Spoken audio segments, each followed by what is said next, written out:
All right. Good afternoon, good morning, good evening, wherever you're at.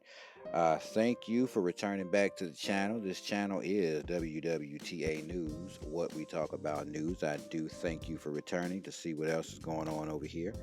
I'm going to go through some news articles like I normally do. So let's go ahead and get into that. Oh, before we do, could I get you to hit that like button if you have not done so already? And if you got any family, friends, or loved ones who you think could use any of this information, please feel free to share the link to the video. Now, to start off, we've got an article here that says MasterCard survey says 51% of Latin American consumers have crypto experience. That's right. 50% of the Latin population has experience with cryptocurrencies. Increasingly, Latin Americans are turning to technology to conduct their financial transactions. And this trend is expected to continue to rise, with an overwhelming 95% planning to use a digital payment method in the coming year, and 29% acknowledging having used less cash in the past year, said Walter Pimenta, Executive Vice President for Products and Engineering, MasterCard Latin America and the Caribbean.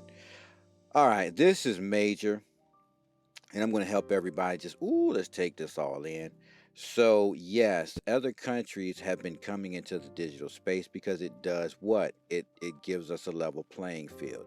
So, as we look at what's going on here in the United States, we say, oh, yeah, crypto's red. People are getting out of it. Knowing the parts of it, it's a scam. You are sadly mistaken. You are definitely sadly mistaken. Your brain's not working. Everybody, I'm not a financial advisor, this isn't financial advice. But at this point, as we continue to go over these news articles and we keep seeing what's going on, why would we not take advantage of this time that we're in? I'm just going to leave it at that. I want y'all to all think about that because right here, we're clearly looking at it. It says 95% are planning to use a digital payment method in the coming year. hmm So we're in 2022. We've seen major things happen since 2021. For the crypto space, it's blown like unbelievably. So, I mean, we look at what's going on now, it's like you'd be a fool. So don't be mistaken. Don't get left. Please don't. You'll miss out on all the stuff coming. To continue this article, it says in Latin America, 54% of consumers surveyed are optimistic about the performance of digital assets as an investment, and 2/3 want greater flexibility to use crypto and traditional payment methods interchangeably. Okay, so these people understand how the system works and how it does allow them access, and so I don't want to have a long conversation about that, but we do understand that banking is something that used to be for the longest time, still is in some places, more or less a privilege to bank versus something that you should just be able to do since you work and make money in that system. You know what I'm saying? So, anyways, I don't want to get too deep into that. I just think it's interesting to see here that we're seeing such a major move in Latin America with cryptocurrencies in that space. Continues to say most consumers in the region, 82% of those surveyed said they would like to have cryptocurrency related functions available directly from their current financial institution. That's right, their banks. The survey also showed that consumers would feel more confident investing 69% in making or receiving payments, 67% in cryptocurrencies if they were issued or backed by a trusted organization. So this is where we talk about institutions getting into space, and here's their reason why. This is the reason that this space will be full of institutions, and this go round 2021 we saw retailers make the market move. 2023, I think 2022, 2023, we're going to see institutions make this market move, and it's going to move, in my opinion, just my opinion, I think it's going to make better moves than the retail market did when it started making moves. So yeah, This is truly interesting. I would you all pay attention. Don't get left behind. I'm not a financial advisor. This isn't financial advice. We're just reading these articles, reviewing them, and taking this information in. But we've got to continue, so let's get to the next article. Investors pull Bitcoin from exchanges as Bitcoin on centralized exchanges at lowest levels since 2018. The number of Bitcoins held on centralized exchanges has dropped to the lowest level since 2018. According to information from Glassnode, users seem to be pulling assets following fears of contagion after the recent issues with Celsius and Babel Finance.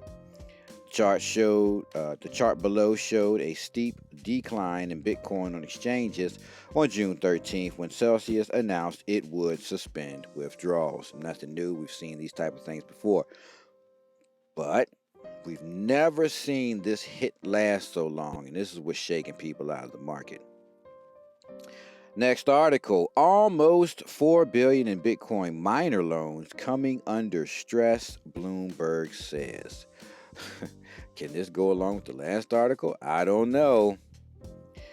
Bitcoin's decline is making it more difficult for some miners to repay as much as $4 billion in loans that are backed by their equipment, Bloomberg reported on Friday.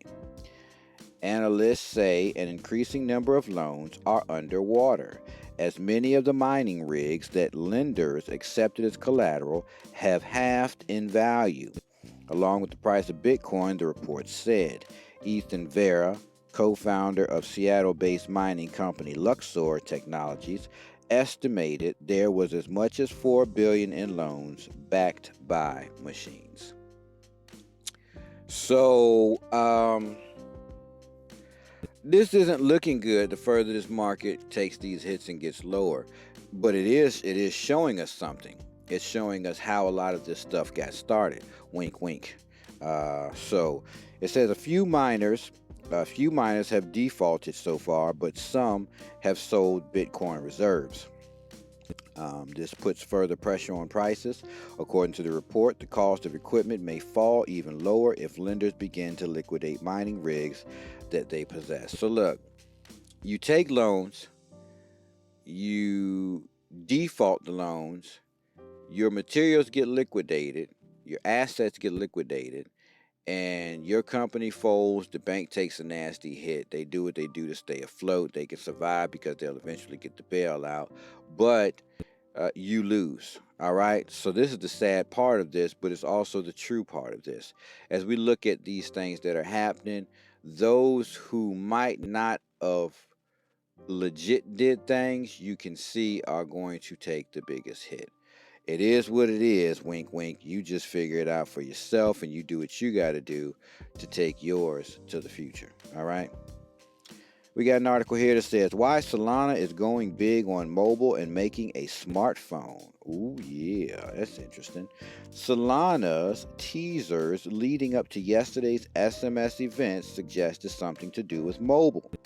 But few could have imagined the twist that was announced in New York City. Yes, Solana Labs has built a mobile software platform, but it's also releasing a smartphone.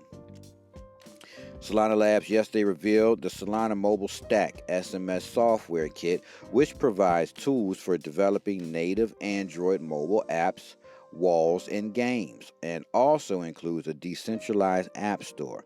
The company also revealed the Saga, a powerful Android smartphone that will be released in early 2023.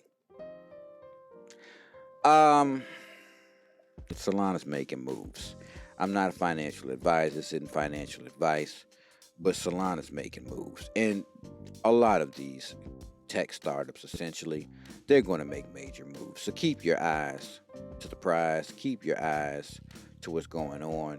Don't miss out, because clearly here Solana is making some major moves. Especially, I mean, we knew how good they worked, obviously, but now what they're doing is making hardware to run software that they designed so that their tech can further itself. This is amazing.